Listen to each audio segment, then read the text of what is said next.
na palma da mão, na sua TV, 24 horas por dia, no aplicativo da Sul TV e nas Smart TV Samsung e LG. Se liga na Nova TV AgroTour. É isso aí, se liga na Nova TV AgroTour.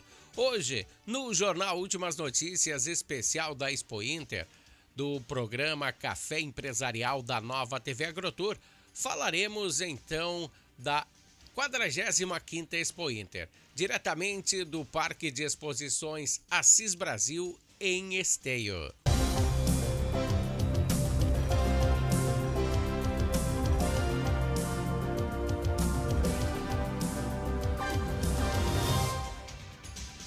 Então, a partir de hoje, teremos vários programas especiais falando exclusivamente da 45ª Expo Inter, que movimentará o agro de uma forma bem especial. É a primeira feira depois da pandemia. A feira inicia no dia 27 de agosto e segue até o dia 4 de setembro. Também, de acordo com os organizadores, eles estão esperando receber 400 mil visitantes nesses dias. Bom, agora vamos diretamente com as informações, com as entrevistas do jornalista Marcelo Dumiti em relação à Expo Inter. Fala aí, Marcelo! Quando a mão do homem encontra a tecnologia, nascem novas formas de cuidar da lavoura. Quando a força de vontade encontra a vontade de crescer, nasce mais produtividade. Quando as forças da natureza encontram um novo jeito de pensar, surgem outras formas de gerar energia no campo. Quando a força da tradição encontra a inovação, surge um agro mais forte a cada dia. E todas essas forças se encontram na Expo Inter. A força do agro nos conecta.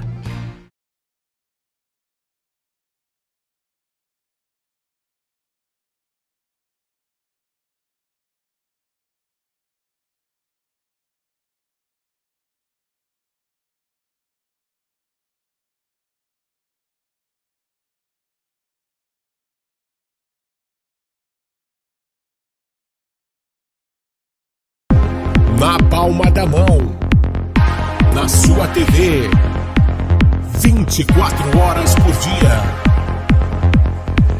no aplicativo da Sul TV e nas Smart TV Samsung e LG. Se liga na Nova TV AgroTour. Então, pela Nova TV AgroTour, programa Café Empresarial, aqui direto da 45ª Expo Inter, com uma candidata à campanha eleitoral. Boa tarde. Um prazer receber a senhora no programa Café Empresarial.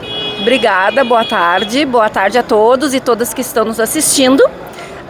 Para nós também é um prazer poder estar aqui com vocês, né? Falar um pouquinho sobre a nossa caminhada. Agora eu, quanto primeira suplente do Senado, né? Estou junto ao Ayrton Ferronato, para que a gente possa estar desenvolvendo um trabalho e apresentar um pouco o nosso trabalho também, para as pessoas nos conhecerem, né? E esse trabalho é um trabalho começando com corda toda, com amor na alma, no coração, nessa caminhada. A caminhada é longa, né? Apesar do tempo curto, né, que essa campanha, ela é uma campanha de 45 dias, nós iniciamos na realidade, né, há pouquíssimo tempo, a gente tem 20 dias só que a gente está aí nessa estrutura, porque o PSB, quem está acompanhando o processo eleitoral, né, o nosso candidato era o Beto Albuquerque até poucos dias atrás.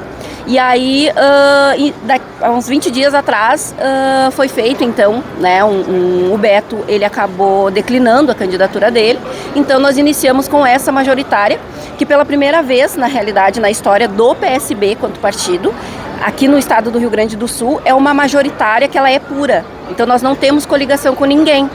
Então nós estamos, é o Vicente Bogo, né, que é o nosso candidato ao governo, a Josi Paz, que é a nossa vice-governadora, o Ayrton Ferronato, que é o nosso senador, eu quanto primeira suplente, e a Fabiane Pegloff, que é a segunda suplente no Senado. Então essa é a nossa majoritária.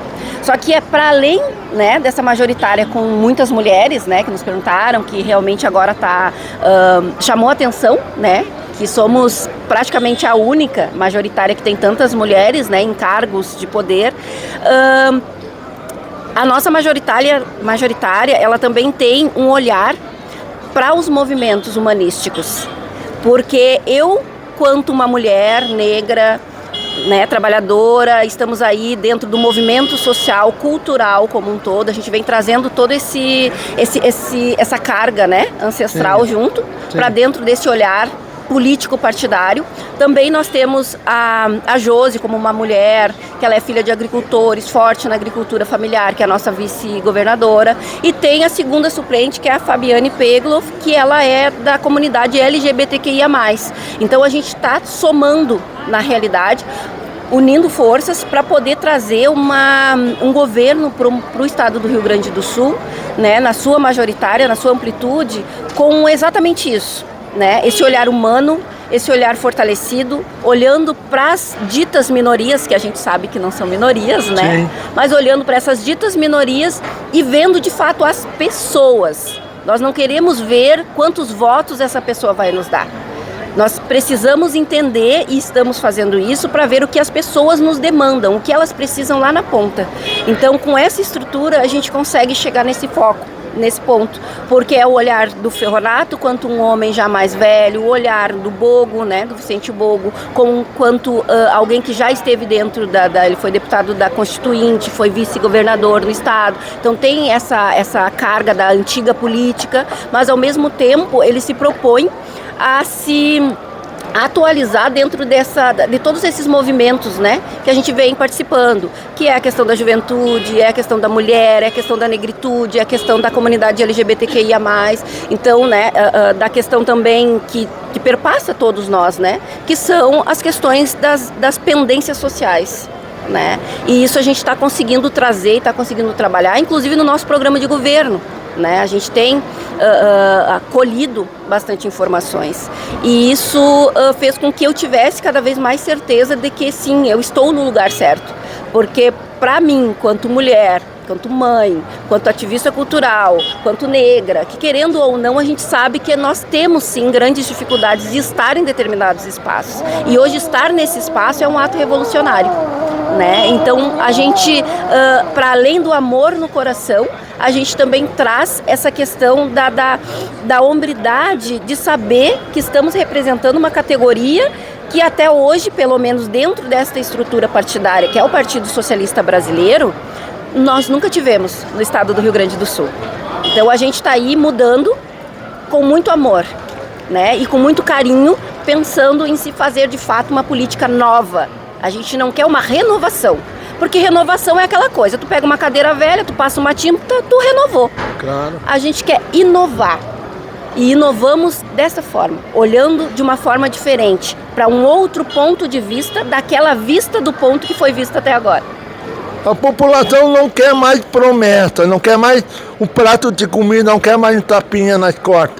A pessoa quer esse projeto que eu tenho na pauta de hoje, do dia a dia, com essa tradição, essa cultura que tu tem da tradição da raiz. Essa raiz tem poucos lugares que não conhece.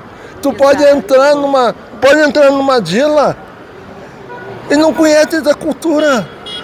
Exatamente. Porque o governo não dá essa oportunidade na escola, na comunidade, ensinar desde a escola essa cultura, essa tradição que estão trazendo para o público.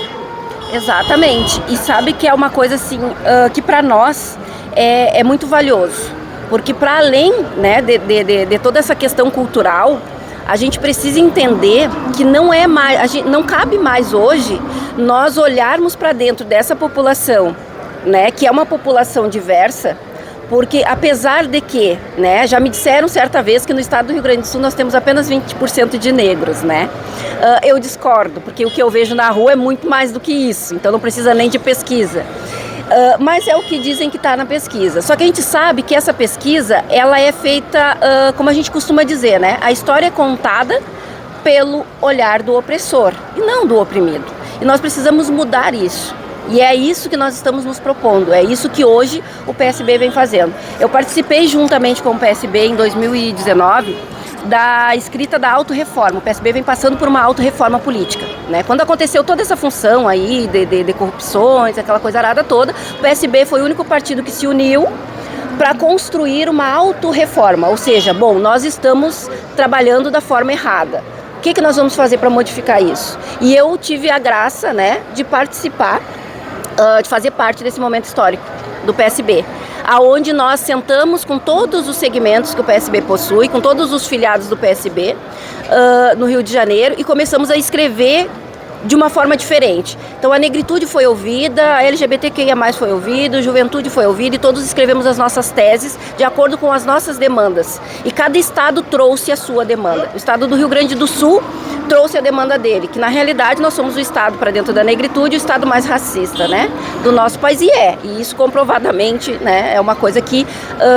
E quando a gente fala, né, com bastante tranquilidade referente a essa estrutura racista, peço que não levem para o coração no sentido de pensar que tá me chamando. Não, isso é algo que é histórico, isso é algo que está nos livros. A gente não aprende a nossa história na escola. Nós não temos livros que falem sobre as charqueadas de Pelotas, as senzalas que ainda existem lá, visitações turísticas nesses espaços, mostrando o que aconteceu, qual é a história do povo gaúcho. Nós não temos isso. Então, de fato, a nossa estrutura, a nossa instituição, o Estado do Rio Grande do Sul, ele não olha para este local. Então, sim, ele é um Estado racista. E nós estamos mudando isso com muita tranquilidade e com muito carinho, porque realmente a gente precisa olhar com carinho. Chega de acusar. Tu é racista, tu é isso, tu é aquilo. Não é isso que nós queremos. Nós queremos mudar a história, contar a nossa história. E não só a história do povo negro, a história do povo indígena também, que não é contada, né? Então hoje nós temos apenas, apesar de ter um nome no Guaraná e na água mineral, nós temos apenas uma comunidade charrua, que inclusive está quase extinta. Então, assim, o que se está fazendo para se manter essa comunidade tradicional do nosso estado, né? Não se está fazendo nada. Então a gente precisa vir trazer esses olhares, trazer esse foco também para esse lado. Agricultura familiar, que é uma coisa que a gente tem pautado bastante, o PSB é bem forte na questão da agricultura familiar. Os quilombos também possuem agricultura familiar quilombola, onde eles trabalham com sementes crioulas, eles mesmos fazem o trato da semente. Não tem financiamento do BNDES, poucas comunidades têm. Então o que vamos fazer quanto isso, né? Então, para isso tudo nós precisamos de uma estrutura política forte, que tenha esse olhar e seja combativa. Mas é aquela situação, a gente tem que combater, mas não pode perder a ternura. A gente precisa entender que esses combates, eles têm que vir da boa política. Quando eu ainda estava no ensino fundamental, eu tinha a Organização Social das Políticas Brasileiras, o antigo OSPB. E a gente aprendia exatamente isso. O que faz cada um desses poderes? O que faz um deputado? O que faz um vereador? O que faz um senador? O que faz um presidente? O que faz um governador? E dentro deste processo, nós aprendíamos que para se governar, para se ter uma governabilidade em qualquer ambiente, é necessário que se tenha uma junção entre os poderes. Então não tem como o legislativo operar sem o executivo e o executivo sem o judiciário. E vice-versa, nós precisamos unir essa estrutura, nós precisamos unir essa máquina e fazer com que a engrenagem de fato funcione, né? E nós estamos aqui exatamente para isso, para azeitar essa estrutura, né? E dizer que a gente pode sim fazer, né? Só que a gente tem que fazer e fazer direito, né? Apesar de não estar estudando direito na faculdade, tá, gente? Mas a gente precisa pensar dessa forma, né? E pensar de uma maneira muito clara, muito elucidada sobre isso. Não é porque eu apoio A ou porque eu apoio B. Eu tenho que apoiar o povo, eu tenho que me apoiar. O que a minha comunidade precisa, o que a nossa comunidade demanda. E a partir daí, da comunidade, a gente fazer com que a estrutura se fortaleça. Porque se tu não tem base, não adianta tu construir um castelo. Sem base, o castelo cai. Cai. E tudo isso que tu está falando, poucas pessoas não conhecem. A cultura do Rio Grande do Sul é tão grande que o governo esqueceu numa gaveta. Ele não apoia a cultura antiga. Essa cultura antiga da tribo, regiões, porque o Rio Grande do Sul é tão rico em tudo, todo o patrimônio da história do Rio Grande do Sul, não importa a cultura. Sim. Sai tudo daqui. Então, isso que tu tá falando, muitas pessoas vão parar para pensar a tua etapa da tua vida, tu caminhou até aqui, não chegou a lugar nenhum, porque não teve um apoio a um governo que está buscando. Sim, exatamente. E é aquela situação assim, ó, a gente precisa pensar, né, que o governo, ele não tem que dar algum tipo de subsídio financeiro, vamos dizer assim, mas ele precisa dar estrutura. Ele precisa fazer com que a criança dentro da comunidade saiba que ela pode ser mais do que ela é. Porque, por que a gente está tendo esse avanço tão grande do tráfico? Eu costumo dizer o seguinte, o crime é organizado. As estruturas governamentais não. E por que eu falo isso e falo com tanta tranquilidade? Porque o traficante, ele não vai na porta da escola dizer pro vivente assim, ó, ô menor, olha só, vem cá, me diz uma coisa. Tu quer R$50 aí? Vem cá comigo. Leva uma droguinha lá que tu vai... Não, ele não faz isso. Ele olha o menino na rua, 2 dias de pé descalço, sem uma roupa decente, ou indo pra escola também sem um material decente, e ele olha e pergunta, ô guri, tu já comeu? Já comeu hoje? O que tu comeu hoje? Ele vai dizer, olha, eu comi um pedaço de pão. Não, eu vim aqui na escola para almoçar. Porque realmente tem crianças que vão na escola para almoçar. E ele vai dizer o quê? Não, vamos fazer assim, ó. Vem cá, leva isso aqui ali para mim. Ele nem diz o que quer. Leva isso aqui ali para mim. Quando tu chegar aqui, eu te dou R$150. Valendo? Tu chega em casa e compra uma cesta básica para tua mãe. O guri vai. E ele vai por quê? Porque ele vai chegar em casa e vai comprar uma cesta básica para a mãe dele. Concordo. E aí, depois disso, automaticamente, ele vai seguir o processo. Sim, porque ele vai ganhar 150, ele vai ganhar 300, ele vai ganhar 500, ele vai ser avião, se profissionalizar dentro da estrutura do tráfico que está organizado e ali sucessivamente. E o que a escola pode fazer? A escola não tem força para combater isso. A escola não tem como combater. Isso precisa de uma rede de estrutura de política de Estado, não uma política de governo. Não é o governo A que vai mudar a vida dele. É todos os governos trabalhando em conjunto. E essa estrutura ela não pode parar no momento em que o governo A saiu. Essa estrutura tem que dar continuidade, porque é a população. Né? Então, se tu de fato quer fazer com que a política de fato aconteça lá na ponta onde ela precisa acontecer e combater o crime organizado, não é tu armando a população ou armando as polícias, que já são truculentas na comunidade. Mora na comunidade, mora na vila, cara. Tu mora na vila? É vagabundo. E se é preto, então a coisa piora 2 vezes mais. Então são coisas que a gente vê, são fatos que acontecem, né? Então a gente vê chacinas acontecendo, a gente vê a nossa juventude. Eu tenho um filho, meu filho tem 18 anos. E ele é da juventude atual que gosta de andar de moletom, de capuz. E ele estuda à noite, né? Aliás, ele está fazendo um curso, né? E a preocupação toda noite para chegar em casa, tu não sabe que vai chegar. Pode ser atacado por um policial, por uma bala perdida. Exatamente. E é uma coisa que eu fico muito triste quando eu penso que o meu filho pode ser abordado pela polícia. Era para eu sentir segurança. Né? Era para eu estar em paz. Não, olha, tem policiamento na rua. Hoje, as comunidades, quando saem de suas casas, seus jovens, seus adolescentes, até as meninas, nós temos medo quando a polícia está na rua. Então, a gente precisa inverter esses papéis. Né? Servir e proteger. Exato, servir e proteger precisa sair do limbo e de fato acontecer. Então, porque nós também precisamos de segurança pública, mas nós não precisamos de uma polícia truculenta e armada. Nós precisamos de uma polícia que entenda, e aliás, de uma política que trabalhe a inclusão, que trabalhe a sua guarda municipal da forma como tem que trabalhar, para que ela seja humanizada e defenda o patrimônio do município, para que de fato a brigada militar seja qualificada para fazer o trabalho dela. Não é a guarda municipal que tem que fazer o trabalho da brigada militar. A brigada militar tem que fazer o próprio trabalho, a guarda municipal tem que cuidar do patrimônio, que é para isso que ela foi criada dentro dos municípios, o exército tem que fazer o trabalho dele e assim a gente fazer com que a engrenagem funcione.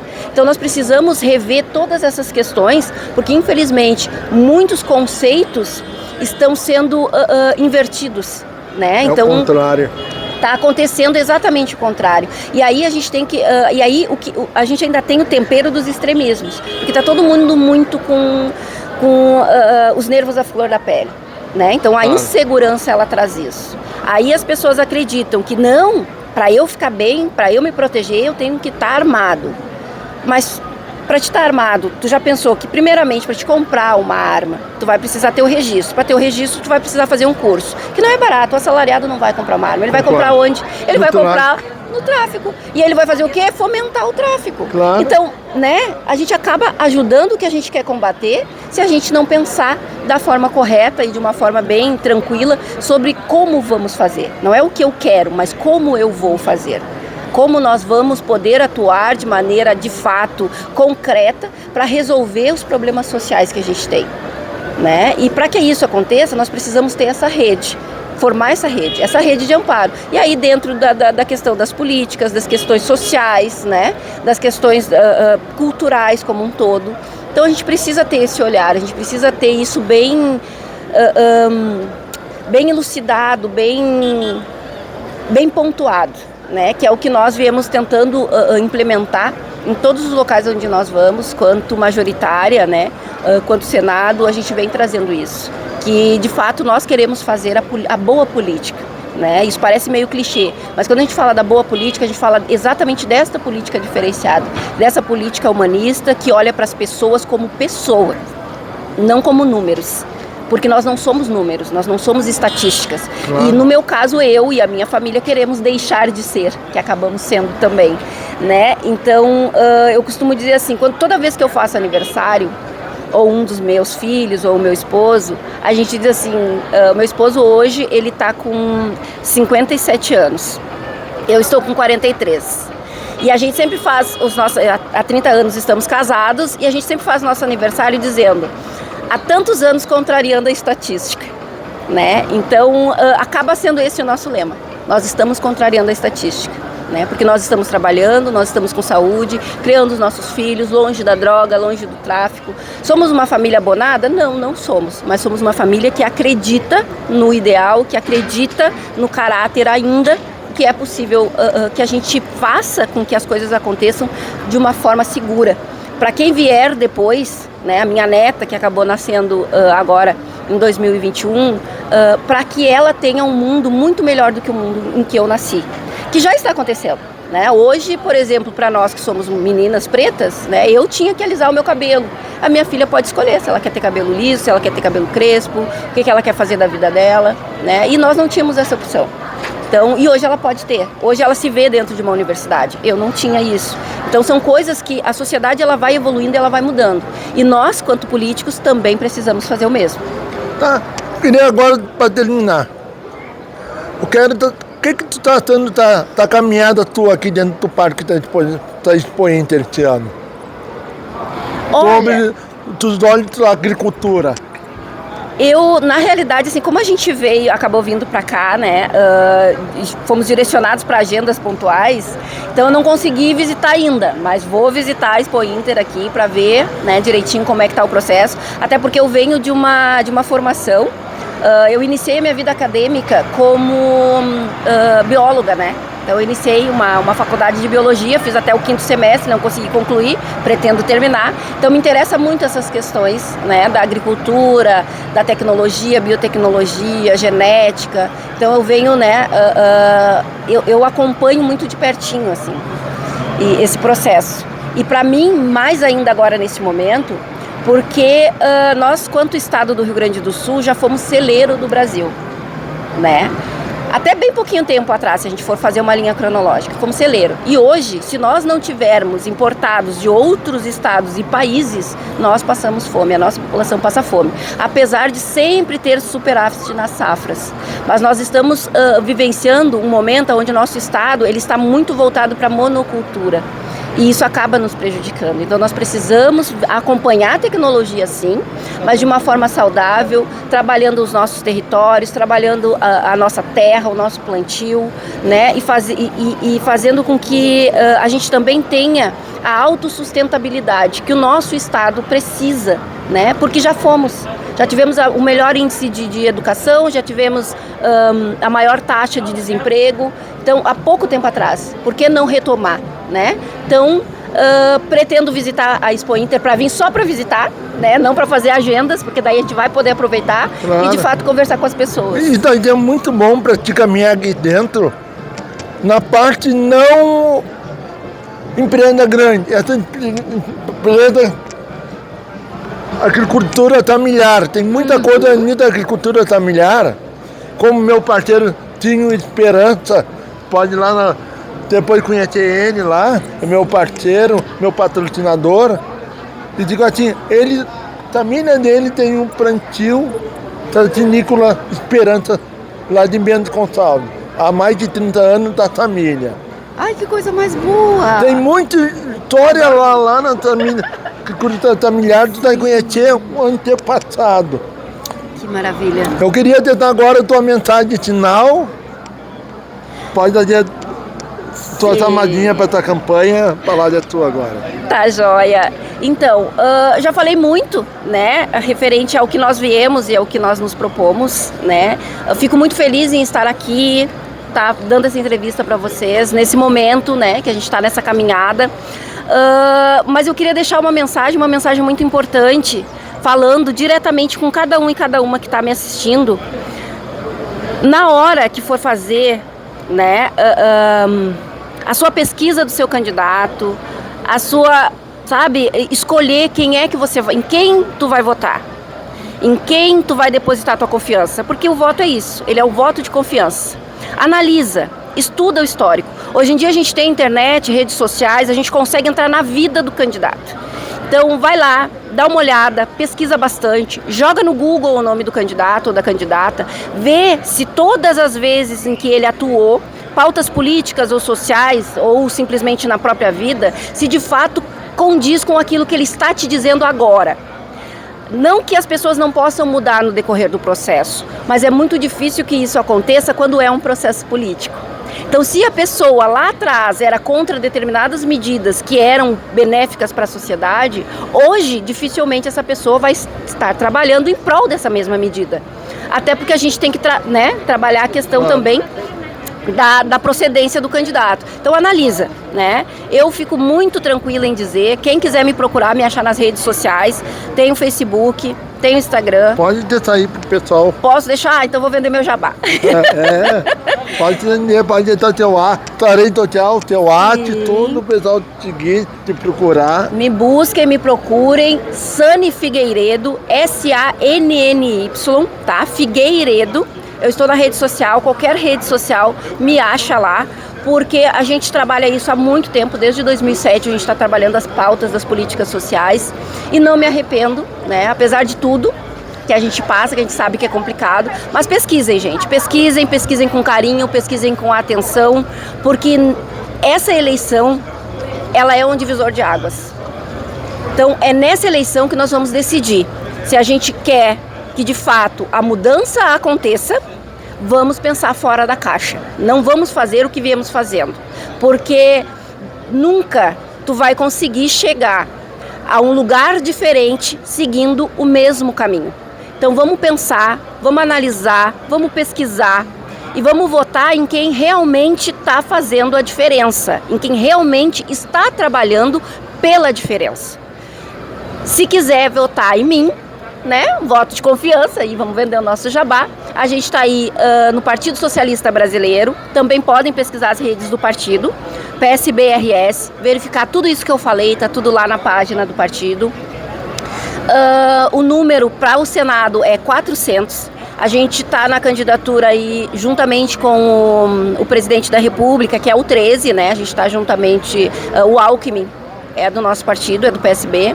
Então, a gente está fazendo essa caminhada. Também tem a questão dos nossos deputados federais e estaduais. A bancada 40 precisa ser fortalecida para que a gente possa, de fato, fazer uma construção aqui no estado do Rio Grande do Sul. Tendo o Senado, tendo a presidência, a gente consegue fazer uma mudança? Sim, conseguimos, mas com muito custo. Se nós não tivermos uma bancada de deputado federal e de deputado estadual que possa nos abraçar nessa caminhada, para que a gente possa levar as nossas demandas para dentro da onde tem que ser votado, aonde tem que ser mudado e a mudança realmente de fato acontecer, a transformação. Assim, pelo café empresarial, então nós da TG Agricultura, estamos apoiando essa candidata para o Senado, porque a trajetória dela, a cultura dela, o Rio Grande do Sul tem que retomar é da nossa caminhada que está parada há anos. Sim, exatamente. Uma boa tarde para todos.